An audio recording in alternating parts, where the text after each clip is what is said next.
Welcome to the In the Slot podcast. Again, we got another mini episode for you. This time, we're going to be looking at quarterbacks in the draft. As always, it's me, Josh, joined by Henry, Connor, and Chris, and we have our special guest, Joe. And quarterbacks are such an important part of a team.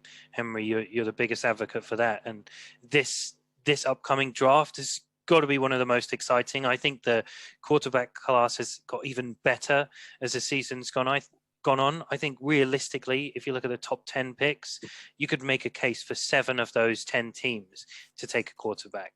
And who knows what could happen with the Cowboys? They may not sign Dak into free agency. You could be looking at 8 with only the Bengals with Joe Burrow. You're not going to move on there. And the Eagles, who've got something in Jalen Hurts. I think everyone else could either be trading them away, losing them via free agency, or just doesn't have one. Tua and the Miami Dolphins is a real interesting one, what you do there. But, everyone thinks Trevor Lawrence is number one, and you can't argue with that. As a freshman, he won the championship. That was it. He was locked in as the first overall pick from that point on. For me, it gets really interesting after that. Number 2 and number 3. My opinion has changed this season. Justin Fields was looking really good going in. I've seen a bit. I watched him live in the semifinals. He had a good performance. Obviously, he threw, I think it was 6 touchdowns. But they were all off play action passes. They had a brilliant running game with Trevor Sermon. I'm just not convinced. I know he had that game on the back of having about 2 broken ribs from a massive tackle from Clemson. So fair play to him, but just not sold. Whereas Zach Wilson, I think if it was any other draft, for me, he'd be 1.1. Henry, have you had an opportunity to take a look at that battle between Wilson and Fields? Not as much as I would like, actually. For the moment, Fields is 2 for me. And I think that college football playoff semi-final solidified that for the moment. But certainly come this off-season, I will be looking a lot more into Wilson because I think he's got a huge amount of potential. Right now, for me, whether the teams in the top 3 stay as the top 3 or whether they trade out of the top 3, I think those 3 quarterbacks will go 1, 2, 3. I think maybe the Jets trade out, maybe the Dolphins trade out. If it was me, I wouldn't. But I think when it's all said and done, I think those 3 quarterbacks are that good that they end up going 1, 2, 3 in the draft. For me, anyway. If it was me and I was the Dolphins, then especially after this week, I'd be looking at a quarterback very, very strongly. I don't think Tua has done anything to fill me with any confidence, and if he improves a lot, then you've got an incredibly valuable trade asset there as well. So that's where I'd be looking in the top, right at the top of the draft. I think I mentioned last week, the absolute worst thing you could do would be to stay at the top of this draft and pick a non-quarterback, just because there are teams who will give up an incredible amount to move up. So if you're not going to take a quarterback, if you are sold on a Darnold or a Tua, then you have to trade down and get that extra trade value, I think, for me. Yeah. Is that the same for you, Joe? I know we talked about it and you were considering Jags may even take Fields instead of Lawrence. Is that on the cards in your mind?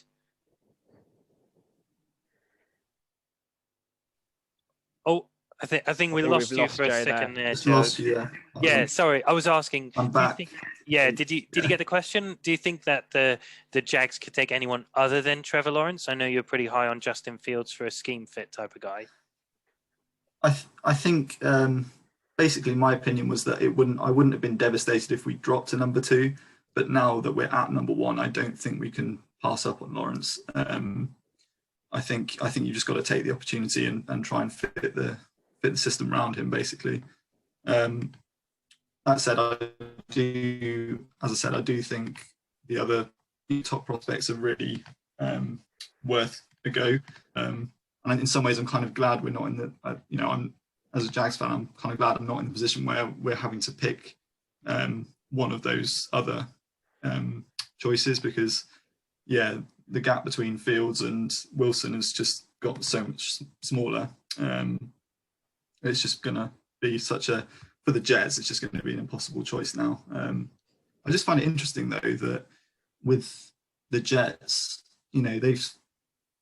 they've taken 3 years working out whether Darnold's the guy, and yet people after 1 year are already talking about Miami taking a quarterback 3rd overall. And I don't think Tua's had a great season either, but it's interesting how, the dynamic changes between two different teams. Yeah, but I think that probably says a lot more to Miami's credit than anything else. I think if you look at the Jets and what's happened with their team when they were poised to take Sam Darnold and how they've dropped off since then, it's not often you see a team go over a 3-4 year stretch like that and really, just tank everything. I mean, I know, it wasn't like they went from the top to the bottom, but they have just cemented themselves. And, somehow they're the worst team in the league and aren't picking first. And that's the real travesty that everyone's rightfully been talking about. Yes, Henry. Yeah, I think that's an interesting point, Joe. And I think it might be that the league might be slightly waking up to the fact that you can take another quarterback. I think Arizona showed that with going for Kyler and moving on from Rosen. And that clearly, I think everyone agrees that was a great decision. But I'm not convinced that Tua is a franchise quarterback. I'm also not convinced that he's not. It's more just that the value of the quarterback position is so much so that if you can get two options that are good, or you have two swings of the bat and one of them turns out well, then it just increases your chances of having that elite person there. So be interesting to see what they do. I don't know, honestly. I have no inkling as to what Flores will do, how they feel about him. Obviously the temptation is that you pass up on someone like a Jamar Chase that could help Tua. And I do understand that as a Packers fan. When we did take another quarterback, that was the sentiment of a lot of our fans. Just on what you said about the Justin Fields and adding potentially depth to Miami, if he doesn't get picked up at the 2, having watched the recent college games, Justin Fields just looks so much better than Trevor Lawrence. On obviously it's highlights and it's just one game, and obviously they completely blew them out. Ohio's did, but he looks so much more dynamic. He had such a better arm. Just on seeing him for the first time, I've not seen a lot of them, and obviously I've heard the names and stuff, but if you compare, obviously the level of play is different between college and the NFL, I accept that. But what Tua has struggled to do in the NFL, Justin Fields absolutely looks on fire right now. So I completely agree with Henry. Maybe it's worth taking that, perhaps a depth piece. And as you mentioned on a previous pod, Henry, let them sort of fight it out in training camp. Yeah. And I think it seems like we're all in agreement. You've got to be aggressive. You don't have a long lifespan as a head coach or a GM, and often they play it a bit too safe. But if you've got an opportunity to take one of those guys, you should. Just on that point of Justin Fields, I think he is playing behind a historically good Ohio State offensive line. Watching him play against Clemson, who are one of the top defenses in the country, his clean pocket ratio was just incredible. I mean, he really wasn't being touched. A lot of the credit goes to the ground game, but offensive line played a big part in that as well. Whereas, Ohio State, also known as having a very strong defense, their foundation is always their defensive line, and they were just getting after Trevor Lawrence all the time. He didn't take off with any real runs. They didn't respect his rushing ability. So it'll be interesting to see how that element translates to the NFL. But, the big question mark for me from a quarterback in this draft is Trey Lance. He's 20 years old. Realistically, he's just played one season where, fine, he didn't throw any interceptions. I think he threw 29 touchdown passes. Plays at North Dakota State. Competition is, terrible. Carson Wentz was the last quarterback from that school. So, it does have pedigree. But he played just one game this season, and I think he threw 2 picks in that. For me, like the capabilities there, it's like a Josh Allen arm with like a Braxton Miller legs style of quarterback. He's got sky high potential, but 20 years old, you're declaring for the draft and you played one season in the NFL. That's just, I think the frustration for me is that shows what the opportunity to go as a first round pick in the NFL draft does to these players when, in reality, definitely he'd be better served to spend another season in college, but he could be saying goodbye to millions as a result of that decision. And you've got to go to the NFL if you're gonna be a first round pick, right, Henry? I think so. Yeah, I do. I do think so. I think what you said, Josh, about him potentially needing another year. Hopefully, a team will give him that. I do think he would really benefit from having 1 year on the bench, perhaps like the Packers have done with Love this past year. I think he's hugely talented. Yeah, I'm a really big fan actually. I think obviously not having a season this year is incredibly difficult for him. I'm sure he would have had incredible success if they did have a full season, but I do think there's a chance that he slips a little. I do think he could get out of the top 10, but I think he's incredibly talented. I think he has the potential to be a Pro Bowl level quarterback. Everything I've seen of him, I've liked, and I think that the Josh Allen comparison will get there.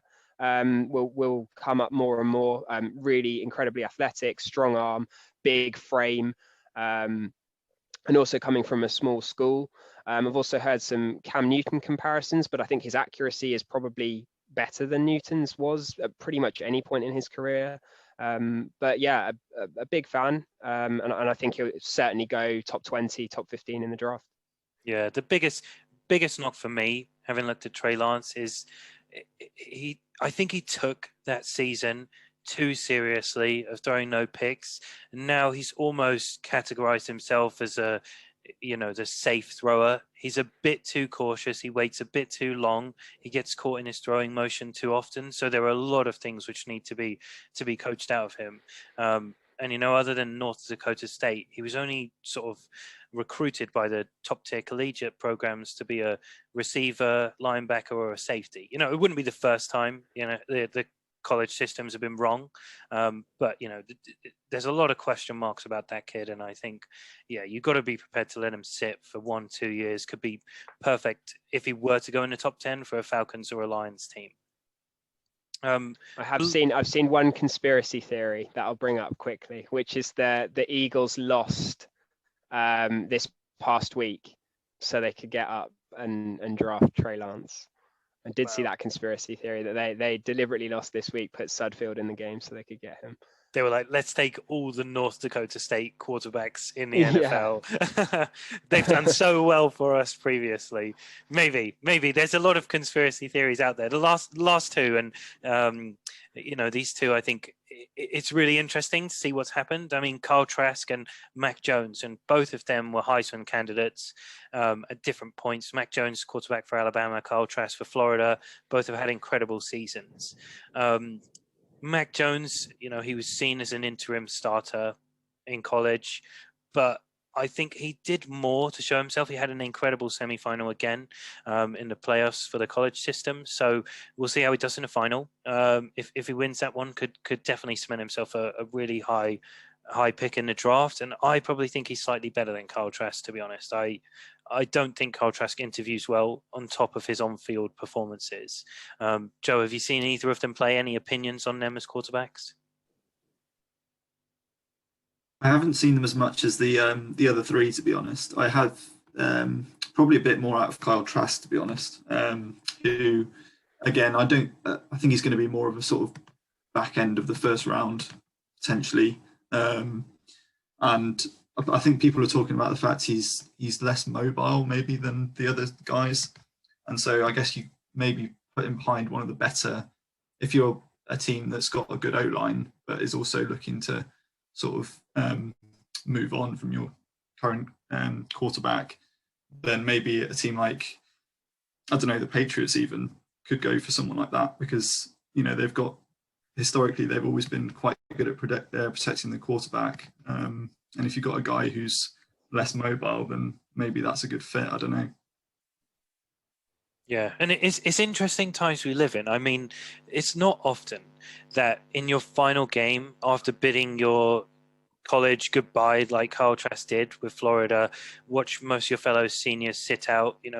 It's COVID times. People don't want to risk things, but he barely played any of the Cotton Bowl, and it just felt like such a shame to kind of bid his season goodbye that way.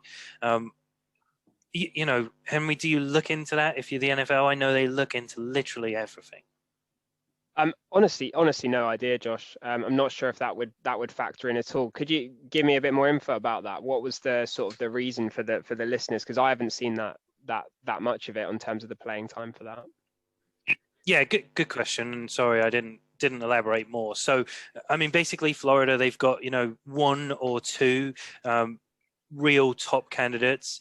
Kyle Pitts is going to be the best tight end in this draft, and he could easily be a top 10 pick. I've seen him rated as, you know, top 3 in terms of actual ability as an NFL player, just at a devalued position.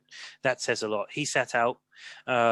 So did Kadarius Toney, who is the wide receiver who could go round 1, but probably round 2. So both of them sat out. So, you know, you can't be too hard on the guy who's the quarterback. Probably played about a quarter of a game, came in for the occasional snap. Worst time, he came in the red zone. You know, took over a drive late and then threw a pick in the red zone when they were at a 14-point deficit in the game. You know, probably at that moment in time where you've got your senior quarterback in, give you a chance to win the Cotton Bowl, which is prestigious. You know, it's the Gators going up against, I think it was Oklahoma, who are going to be one of the top teams next season. Their quarterback will be in consideration for number 1 pick in 2022's draft. So, you know, it was a real opportunity for him to cement himself as this talent that everyone's been posing as a Heisman candidate. You know, a lot of teams have got question marks about him. Joe put it perfectly. You know, the athleticism isn't there, and it's almost like the reverse effect. We saw a period where quarterbacks who weren't athletic enough were getting really negatively graded because people wanted an athletic quarterback. And now we're seeing the reverse polarization of that, where everyone's decided they've been unnecessarily downgraded. And so they're sort of conversely upgrading them, you know, overestimating them, a pocket passer, what that could bring to your team if you built your team around them. And I think if Kyle Trask could actually put himself in a position to play that game, you know, he obviously didn't care enough about COVID to not play it entirely. If he'd taken part fully, would we be looking at him as a different prospect if he won that game? Yeah, it's an interesting one, Josh. I really don't know what an NFL team would think about that. I think probably the opinions would be really split among different franchises. I think some teams would probably like that Matt Stafford that's going to play through broken ribs and God knows what else, every injury imaginable, and he just comes out and just dislocated shoulder will keep slinging the ball all over the place regardless of what. And I'm sure many other teams will respect the decision and understand the ridiculous circumstances under which that was made. So interesting one. Might put some people off, but I wouldn't have thought it would harm draft stock too much overall. Yeah, both Mac Jones and Kyle Trask, for me, they sort of seem like borderline. They have potential to be borderline starters in the NFL, but probably more suited to backups. I think my opinion has been changed on Mac Jones, like you said though, Josh. Previously in my head, it was sort of that AJ McCarron, Colt McCoy, Alabama quarterback with not a great arm, and they just run a system. But I think he's shown a bit more than that. So I think I'm with you there that my opinion's been a bit more positive of him than those other two. Yeah. And, you know, the thing which was evident for me on Mac Jones, I'm so pleased to talk about him. And I would probably say for me, he's the quarterback I'm the highest on in the draft overall compared to where everyone else is putting him. I think what he does is he demonstrates such top tier quarterback talents. Out of all of them, his eye discipline, you know, he rarely doesn't look at the entire field. He's watching the whole field. He moves safeties with his eyes well. You watch his helmet on any highlights and he's never looking at the guy he's about to throw it to. He's so good at that, which isn't common for most college quarterbacks. He's got brilliant use of, you know, pump fakes, plenty of other things like that. And I think the thing for me is he builds up a rapport with his players. Yeah, he's been spoiled. He's got all these Alabama receivers. Why wouldn't you chuck up a 50-50 ball? But he's the best at throwing them, in my opinion, in the draft. And I think he does so much prep. He seems to diagnose a defense pre-snap so well. He knows exactly who his hot route is, exactly who he's looking at. You can spot it because, you know, it's like the type of ones which you're watching an NFL game and Tony Romo is saying, look at this guy because it's a tight end and he's up against the linebacker and they're in man coverage. They've got a one safety look. You know, he's going to put him out on a post route and he's going to lob it up to him. And that's the type of thing which Mac Jones is making those decisions. And he's in college. You know, he should be making those decisions because he is under Nick Saban at Alabama. But, you know, it's impressive to see it nonetheless. And I think, you know, for me, he could be a really good quarterback in the NFL. So, Yeah, I mean, it says a lot. And, Joe, any last thoughts on Trey Lance? If the Jags had a better season, if you're looking at a pick in a range of 10, do you think Trey Lance is your guy? Would you consider him a franchise quarterback? I think I would if I was, sort of in that range of the draft. As you mentioned before, he's more of that kind of safe pick, I guess, or at least he's sort of backed himself into that corner a little bit. But I don't think that's necessarily a bad thing going into the NFL. I think you can coach that out of him again. I guess that's something you can tell him that you can take more chances and stuff, and it's not a bad trait to have at the end of the day. I wouldn't be devastated to have a player like him. Yeah. Would you be devastated though, Joe, to lose Gardner Minshew? Final question for the Jags fan: What happens to Minch? Genuinely, I think I would. I think he's been unlucky this season in terms of being benched for Glennon far too often, partly to facilitate the tank, but he's one of the best backups in the league. I think any team would be happy to have him as a backup. Yeah, I was not expecting that as the answer. Well, thanks for joining us, Joe. I mean, I'm sure you'll be back on again, and we'll look more ahead at the draft. I think for all of us, it's evident. It's such an interesting topic. There's so much to look at, and things change all the time. We got the combine to come. However, that's going to happen right now. Who knows? Pro days, these things. We don't know what it looks like, but thanks so much for joining us, Joe.